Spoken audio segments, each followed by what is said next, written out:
Welcome to Still Plays. This is a Conquest video. We are looking at Sector 4, the feat progress, the squads, the Datadisks, and the thought behind them, and how I tackled the boss nodes. For the global feats, we have a little bit more progress here today. You can see we are almost done with the Inquisitors. They're just kind of my default squad whenever I hit a tough node. Also, I think for a couple situations they may have been required, maybe a boss node or something. Maybe it was using a dark side squad. Imperial Remnants, they were the squad for the sector, so you can see that we are halfway there. But we're not really making progress on too many of the other global feats. We're probably going to have to tackle those after we get through all the sectors. And the sector feats, we're 4 for 4. This one wasn't too hard. You can do most of them with just a single squad. A couple other comps to spread out the stamina. This conquest in general has been just a little too easy. Almost to the point of what's the purpose of even making these videos? Should I even keep doing them if CG's going to have made the feats this easy? And I hope CG can find a better middle ground, because this is just busy work at this point. It really makes Conquest pretty boring when it's this easy. I don't want it so hard that it's a chore, but this is just pointless. Why even have feats at this stage? Like, make the game enjoyable. We were leaning on the Emperor Zerg Imperial Remnant squad primarily. I'd swap in Captain Enoch because Enoch is required along with Night Trooper for one of the feats. Moff Gideon, Unwavering Presence. This gives an AoE accuracy up. I would try and get that off twice per battle, and I'd use a lot of basics to make sure that the battle lasted long enough so that we could cycle through those cooldowns. Scout Trooper is bringing the accuracy down on his basic, so you're calling him for assists as much as possible. He's fast enough, he's getting it off several times per battle. You'll eventually get through it. It's not a huge issue. I liked having Moff Gideon, but you also have the option of throwing him out and putting in Dark Trooper for the droid defeats. I didn't like doing it though. I did experiment from time to time, but it would often result in just losing Dark Trooper and not taking anyone out, so you just end up with fewer stars on the node. After completing the accuracy down and accuracy up, which doesn't take that long, at that point you swap out the squad and just do an Enoch lead squad, and you could also bring in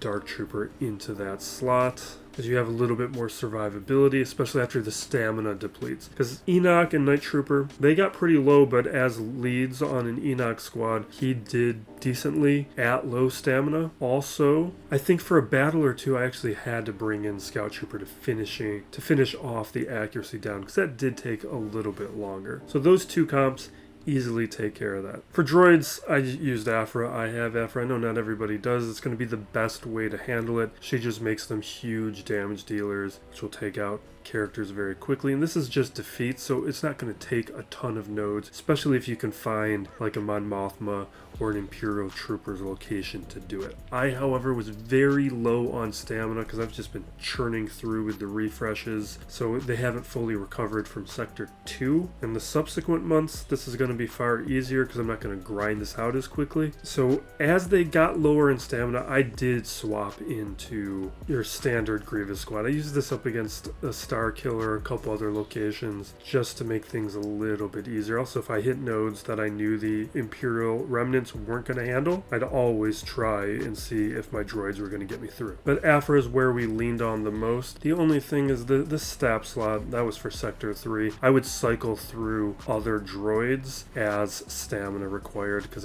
if I got too weak, I wanted somebody to be stronger as well. And Vader, the same deal. I'd swap in Curzanton to get in a taunt from time to time. My data disks are unchanged from the previous sector. They're not really interesting data disks this time around. They don't really change things. What I've settled on is having a combination of strong defense with a combo of entrenched and fortified. That's making me very tanky at the start of the battle. And then I have a little bit of turn meter manipulation with swiftness. I could actually make this a little bit stronger. I have some other options. Maybe for Sector 5 I'll try out. Also, I like having like stacking fervor combined with blindside. Not so much with some of these other options, but if I have the right squads, those are combos I've played with in previous conquests. At the first fork, we had quickening, protection shield, unstable decelerator. You can just see the theme of the boringness of these discs that CG has given us. Down below, basically the same stuff. We're just seeing the same disc Datadisks over and over again. At the crossroads, we've got a stacking fervor, we already have one, a blind side that we already have, and an ability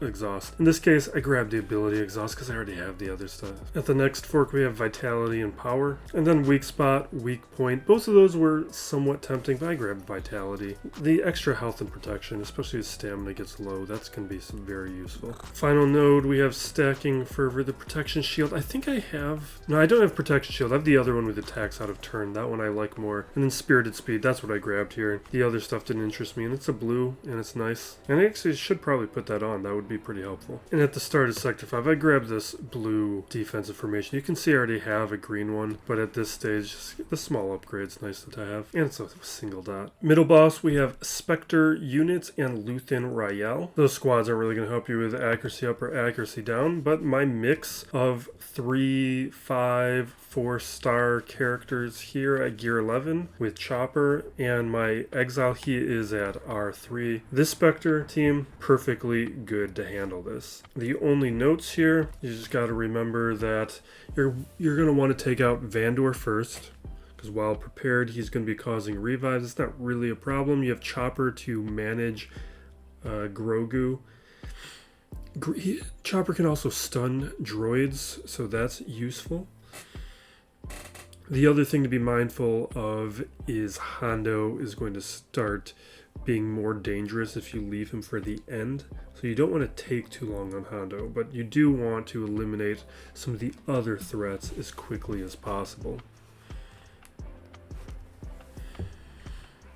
So go after Vandor first. You can see with these weaker characters it's taking a little bit longer. We dispel and stun with Chopper. We're hitting the off balance.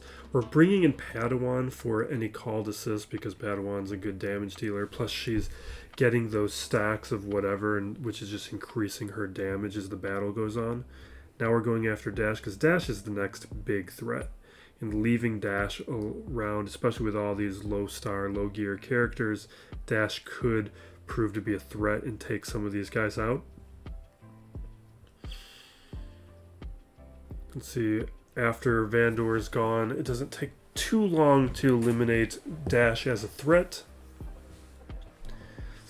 I dispel Hondo with that opportunity with Chopper.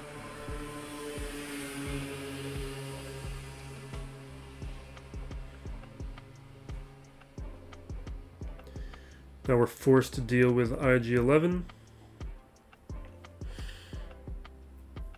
But go after Quill. Remember that Quill shares stats, so getting rid of him is going to make everything a little bit easier.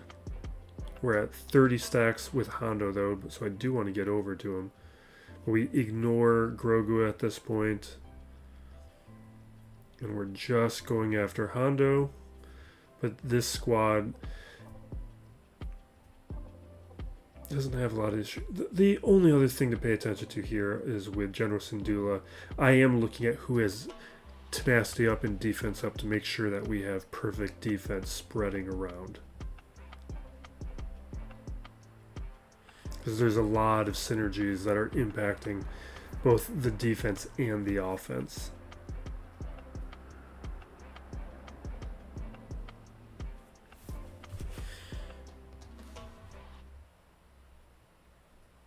But fairly easy. I'm impressed. Going up against Luthen, my most important note is this squad here didn't work.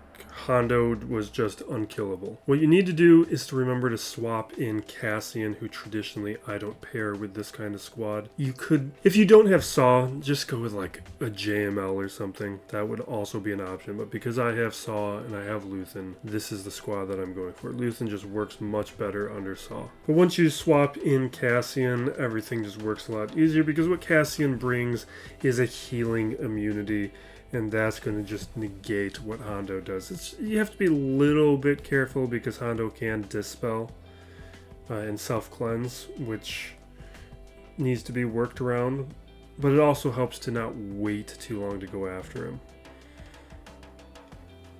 So in this case, we're stuck behind Taunt a little bit longer, but as soon as we can, we swap over to Vandor. I am increasing the offense on Katarn. And now you can see I'm already going after Hondo. I don't want to wait too long. I am considering taking out Quill.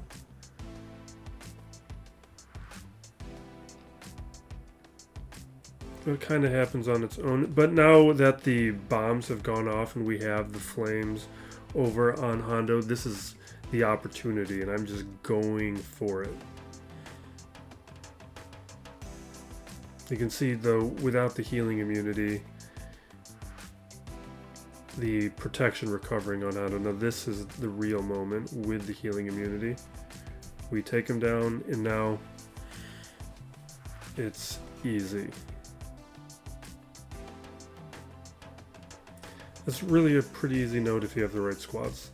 For the Sector 4 final boss, light side characters, Darth, Bane, not a ton of options here. But for light side, this is an opportunity to finally work on this global feat and bring in Bo-Katan and some Mandos, which otherwise we weren't finding a lot of opportunities to go after them. I probably should have over Inquisitors now that I think about it. Maybe next month we'll just try to use this squad earlier instead of using the Inquisitors, because Inquisitors, it's just a defeat. And that just takes fewer nodes than the win X amount with a squad. Those are just going to take a little bit more time. What I'll probably end up doing is I'll use these squads to clean up stars after I'm done with Sector 5.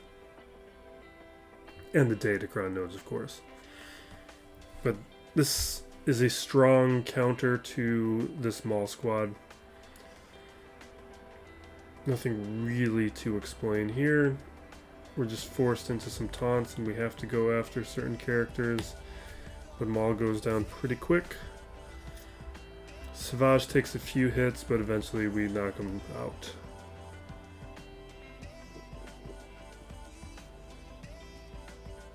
Okay. And Darth Bane's another easy one that doesn't really require explanation. And I decided just 2-man it. Because here with the 2-person squad, you're going to get to that ultimate so much faster. And just make it a non-issue. It just trivializes everything here. So we link Maul, and I decided to link Bo because Bo has the recovery. But it really could have been anyone. It doesn't matter at all. And you'll see why. But we're already at the ultimate. That's why we went with a 2-person squad. And now we blow them up.